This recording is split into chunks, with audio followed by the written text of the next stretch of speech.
Welcome to the Guide, Not Guru podcast. I'm your host, Kelly Brock. My purpose is to empower women to create authentic, aligned, and abundant lives. After over a decade of mentoring women in business and self-leadership, I found that we don't need to adopt a guru's blueprint. We need guides to help us build our own. So if you're ready to lead and be a work in progress, you've come to the right place.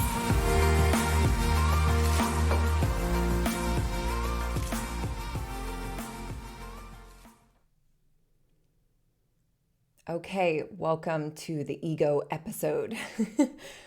I've already talked about this topic a few times, and it just felt like we absolutely need to have an episode where I define what is the ego?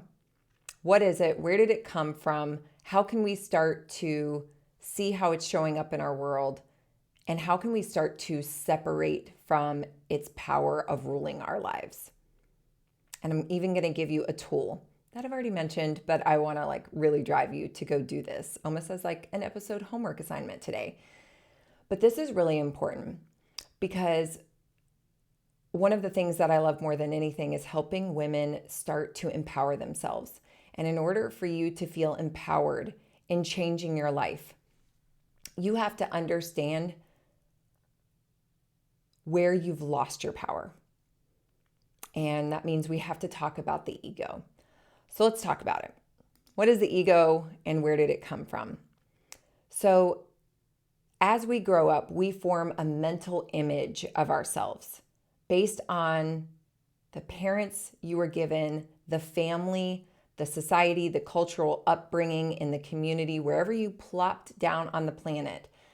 You started to see the world based on the views and beliefs that you were given. So for example, if I was, one of my best friends, Tiffany, brought this example to me and I thought it was so powerful and I've continued to mention it. If I was to show you an image of a hamburger and I was like, okay, everyone, what comes up for you when you look at this hamburger? Some people would be like, ooh, my gosh, juicy, my mouth is salivating. I want it so much. It's so good. Other people would be like, ugh, greasy, my stomach's feeling upset. Other people would be like, is that vegetarian? That's the only way I can have it. Some people would be looking at that and being like, lust, I'm on a diet, I'm not supposed to. So how can we all look at the same exact thing and see something different, feel something different? And it's because based on how we grew up, y'all, we see the world differently.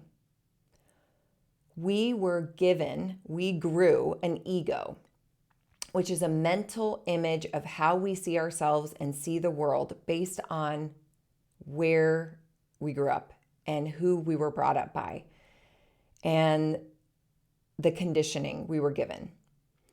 And so this is our false self. It is not who we really are. It's who we've learned to be. And we have embodied it for so long that we really believe it's who we are. So this is where we say things like, well, I would do that, but I'm not a brave person. My brother, he's brave, but not me. Or I'm a procrastinator. I wish I was more like you. You're such a go-getter. Well, how did that person become a go-getter and you're a procrastinator? How? Or how is your brother brave and you're the fearful one? How? It's because you learned along the way something about yourself and you just believed it to be true. And so we grow up into adults who don't even realize that we are agreeing to a version of ourselves that was just a learned condition, and that we can unlearn it, and that we can choose again, and that we can change. And so we grow up into these adults that wear a mask that we think is ourselves, and yet it was just a patterned version of ourselves that we adopted by asking the question, who do I need to be in order to be loved? Who do I need to be in order to survive this family? Who do I need to be to have my worthiness and all my needs met? These were the questions we were asking as children. We didn't consciously know we were asking them. We were just looking around and seeing these adults and these people who seem to know how the world works, and they're teaching me how the world works. And so they're telling me this is who I need to be in order to survive. And so, because this ego, this version of ourselves, the way we saw the world, is a slow response, we hardly even knew it was happening. You know, if I was to ask you, tell me about you as a kid, you'd probably be like, oh my gosh, I was so free. I never wore shoes. I loved nature. I was so creative. I didn't care about what people thought. So, isn't it interesting that we come into the world as this loving, generous, free versions of ourselves? And then we learn to be judgmental. We learn to be have scarcity. We learn that this is how you live in the world, and this is how you protect yourself, and this is how you make money, and this is how you get success, and this is who you are. All of that was just taught to us, y'all. And unfortunately, it was taught to us by other humans who also have egos, these learned versions of themselves. Bless our parents' hearts, bless our hearts. We're raising children. They were raising children, maybe not even knowing that they had patterned versions of themselves that they'd been agreeing to. They were teaching you based on the things they learned from their parents or the things they realized about their parents and were trying to do differently. So we learned this version of ourselves and we started showing up as them as adults. And that ego, by the way, you know, it served us as kids. It was the most compassionate thing we could have done at the time, because if we had looked at our parents, our most basic need is to survive. It's that whole saber-toothed tiger example. We've got this survival mechanism in our brain that its number one goal is to help us live. Because if we didn't have some dose of healthy fear, then we would be walking off cliffs and we'd be running into dangerous situations. And so it helped us throughout the whole human evolution, but it served us at a point, and then we grow into adults and we keep believing these versions of ourselves that we learned to be. We started thinking, this is really who I am. When yet it actually was just a response to that's who you needed to be to get love from your dad, or that's who you needed to be in order to get affirmation from your mother, or that's who you needed to be because you were one of 6 kids, or that's who you needed to be because that's how we tested and got accomplishment at school. You have no idea who you really are. If you were free from those sets of parents, if you didn't grow up with that cultural belief system, if you weren't taught that this is how good girls act, what would you do? How would you live? It's almost like mind-blowing. It's like, oh my gosh. Imagine for a moment you plopped down on another part of the planet. You would literally see the world differently. You would eat different food. You would think women were allowed to do different things. You would feel differently about money and privilege. You would speak differently. You would dress differently. So who you are, when you start to realize the who you have been being is just a result of what you learned to be. When you can start to separate and say, this was just given to me. This is just how I learned to be. Who would I be without that? We realize who we've been being was never us to begin with. We start to learn about the ego. We each have a true and authentic essence, this original version of ourselves that we started to abandon over and over again as children. This inner self that we started to say, okay, well, I guess they know better. I guess these parents know better. I guess my teacher knows better. They're the one who's teaching me. Like, I'm just a child. They know how to live. And so we learned how to silence the real, authentic version of ourselves. And we have to start to get aware to the ego so that we can start to take our power back. But I want you to know this survival part of us that even grew the ego for us, it was the most compassionate thing it could do at the time.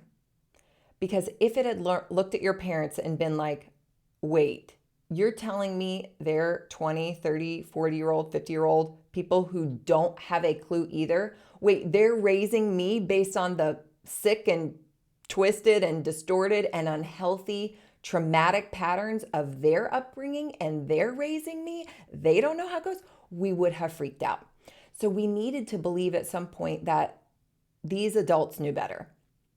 And so we believed them, we trusted them. Now, something happens when we start to go, okay, wait. I am just a result of how I learned to be growing up. And we start to go into a little pattern, a little cycle that is really, really important that you understand is going to happen. When you start to go, wait, if I had different sets of parents and if I had different friends and if I grew up in a different place, I'd literally see the world differently. Where did I get these beliefs from?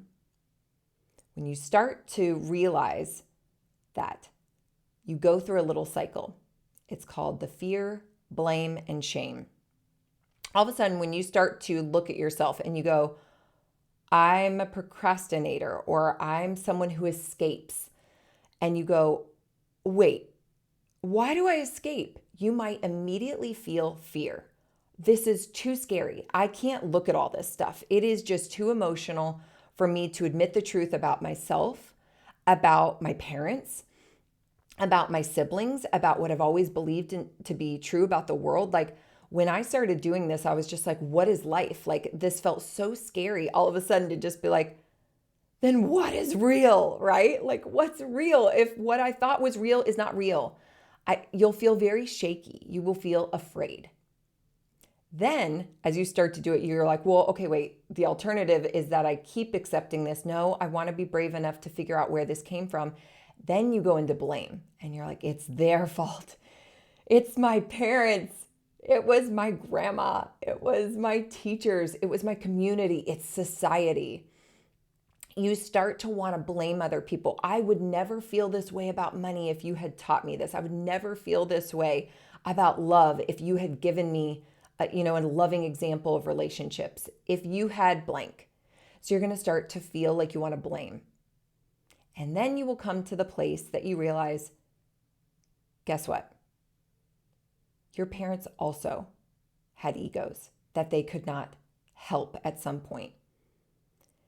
Your husband, your spouse, your children, everyone is just reacting from a place of this patterned belief system. And you start to go, okay, wait.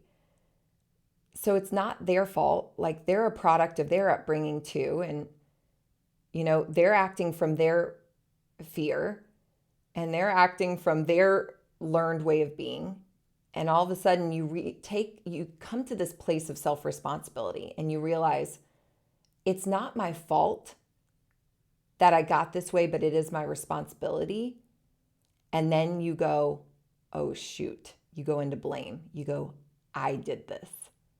You realize everything in your world, you guys, everything in your world is a result of the past thoughts, feelings, beliefs, and actions that you've had. The level of success you have, your fault and your success. The level of love in your relationship, your fault, your success.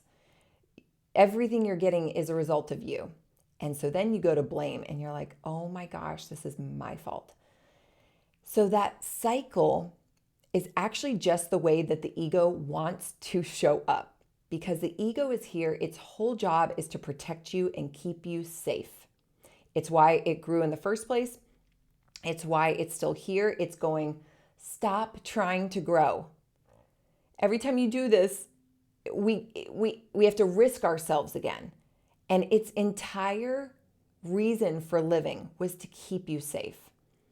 And so when we start to look at ourselves, we start to feel that cycle of fear, blame, and shame. Fear, blame, and shame. And that's just another way that the ego shows up to try to trick you to stay right where you are. Because every time you go looking for new information, every time you go to grow yourself again, every time you get curious, it feels unsafe. Because it goes, I don't know what's out there. And if you go out there, I'm scared. and we might die. It's literally, that's the story of the of the ego. It says, we're unsafe, we might die, stay right here. And so this is why every time you go to start a new business, or you get into a new relationship, or you put yourself out there on social media, or you start to face your fears, expect the ego to show up, because its whole job is to keep you safe. And so it will want to blame somebody, it will want to blame you, it will want to feel afraid, and it will just want to keep you emotionally exhausted to just stay right here. But that's not what you were made for. You were here to grow, and you are here to become something in this life. And that means if the ego is here for a reason, what I want you to know is the ego is and was here for a reason. But at some point, your life is your responsibility. You have to stop being reactionary to the life that you've been given. You are not a victim of your circumstances. At one point, it was not your fault that you got these belief systems, but now you're a big girl. I'm so sorry for the things that have happened to you. I am sorry for the things that happened to me. And at some point, I had to say, and what am I going to do about it? Am I going to keep saying, well, I'd love to get ahead, but I wasn't the hand I was dealt. And yet there will be another story of another woman dealt with the same exact hand or worse, and she overcomes. And so at some point you have to stop being a victim of the ego, of the things that you were given, the belief systems you were taught. And you have to say, I am responsible for my life. And I get to stop agreeing to all the fear that my ego wants me to agree to stay safe. And I have to go into the growth zone. I have to start saying, who do I want to be? Who am I really? And so I wanted to give you a tool that I use consistently with my coaching clients and my programs. And I've actually mentioned on here before already, but it's really important. So your ego, it will come in like logic. It will come in and just be like, hey, I'm just trying to keep you safe and be responsible. And so it will come in like logic, and it will come in as these little self-sabotaging voices in your head. And there's a test that I want you to take. It's at positiveintelligence.com. It's the Positive Intelligence Assessment. So I went through this whole coaching program with them. And what it shows you is how your ego shows up in your life. And it shows up as these different versions of you. And it shows up as these accomplice saboteurs. And there are, I believe, 11 of them, but you might recognize yourself in some of them right now. So the first one is the avoider. So your ego is so afraid of whatever is happening ahead. It's like, oh, this is so scary. I know we need to do this, but let's just avoid it, right? So it shows up as the avoider. That's how it gets you to stay safe. Or it shows up as the controller. We need to be so freaking safe, I'm going to control everything. I'll do it. Or it shows up as the hyperachiever. We need to be successful, so we are going to kill ourselves as the hyperachiever because we can't take it if we fail. Or your ego shows up as the hyper-rational. Listen, all these dreaming, it's so cute, I like it, but this isn't logical, it's not rational. And if we go into this uncertain place of being a dreamer, we're gonna die. This is what's happening with your ego. I'm curious if you guys are laughing already, feeling like you see yourselves. Then there's the hyper-vigilant. This is the person who's like, okay, well, no, I'm down to dream, I'm down to grow, but I need all of the information ahead of time before I agree that this is a good step. So you go to information downloads. Then there's the pleaser. Your ego shows up as the pleaser and says, okay, I'm interested in growing, but let me make sure everybody else gets what they need first, and then I can be ready to grow. Or let me just make sure everybody else is comfortable, because if I don't belong, I'm not safe. If I'm rejected by the people who I love, I am going to quit. I can't do it. I will die. The pleaser. Then there's restless, the saboteur of being restless, where you cannot sit down.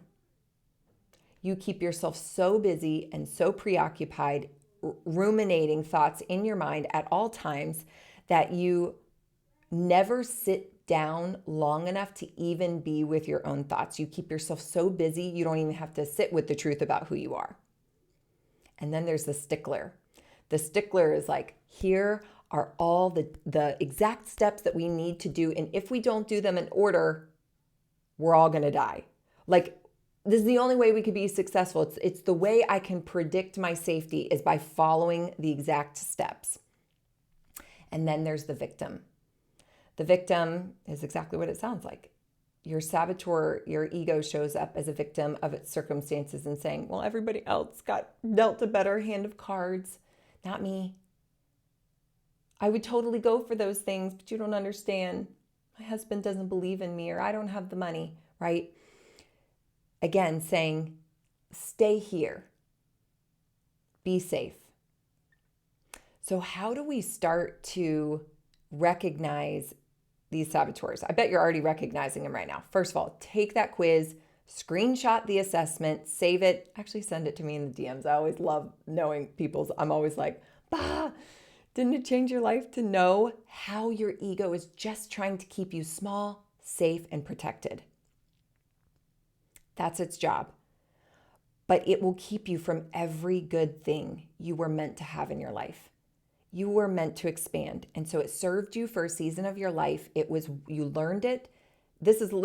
All of your saboteurs are just, hi, here's the list of who you learned to be as a child in order to survive and feel safe. And it is no one else's fault. It is now your responsibility. So if I can move you into personal responsibility quickly, gosh, we can make some progress here. All right. So how do you start to notice these saboteurs? Here is the ticket. Your negative emotions are the trigger sign. When you start to feel any negative emotion, I want you to imagine that you were just given a stop sign. Boop, stop sign. I'm feeling negative.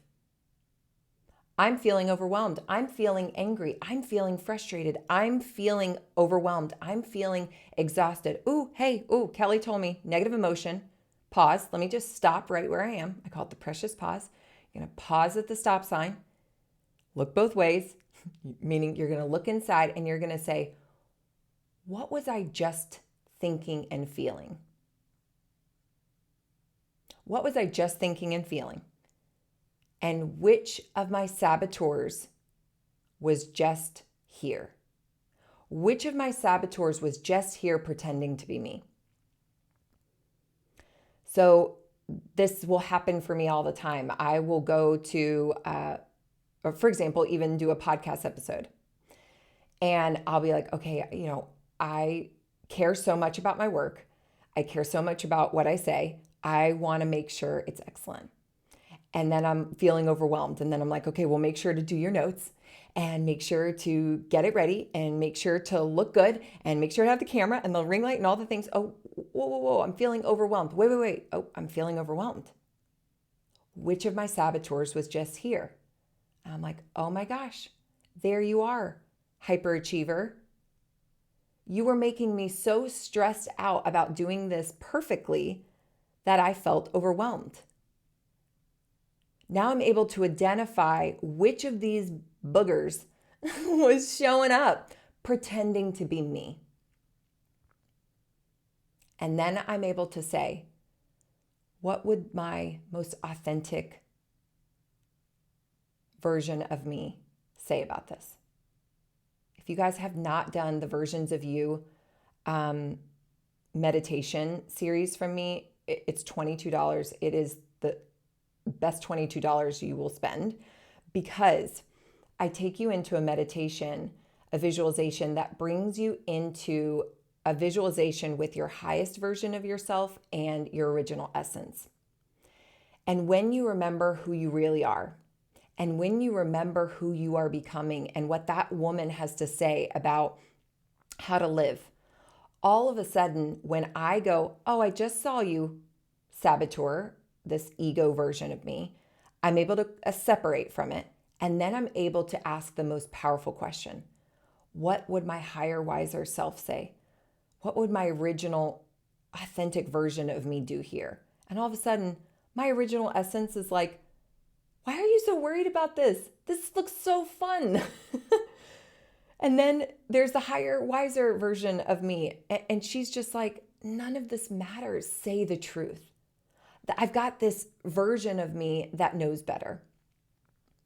So to kind of recap for you all today, because this episode matters because I'm going to continue to refer back to it. There's a version of you that is the authentic version of you. There's a version of you that is higher and wiser. You can only get to her when you start to realize you are not your pain points. You are not your flaws. You are not your negative emotions. Those are the things you were learning to be in order to survive. And when we can start to separate from the ego, that's when we get our power back. That's when we start to understand who we really are and what we're capable of. So I cannot wait to hear more about what you understand about yourself and where you start to see the patterns of the saboteurs showing up. It's empowering work. Remember, fear, blame, shame, it will show up, but that's just the back door your ego is trying to take to get you to stop moving forward. But you must move forward. Hey friend, thank you for listening. My goal is to empower as many women as possible. If this episode supported you in any way, I would love it if you'd leave me a review or let me know on Instagram. You can take a screenshot or tag me or just shoot me a DM. If you're looking for any kind of additional support, don't hesitate to reach out. See you here next Tuesday.